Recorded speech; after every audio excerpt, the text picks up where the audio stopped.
ആസനമായിരിക്കും.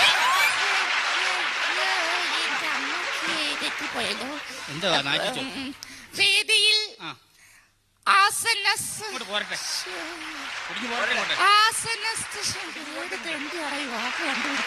വേദിയിൽ ആസനസ്ഥനായിരിക്കുന്ന നമ്മുടെ ബഹുമാനപ്പെട്ട മന്ത്രി, മറ്റ് വിശിഷ്ടാവശിഷ്ടങ്ങൾ.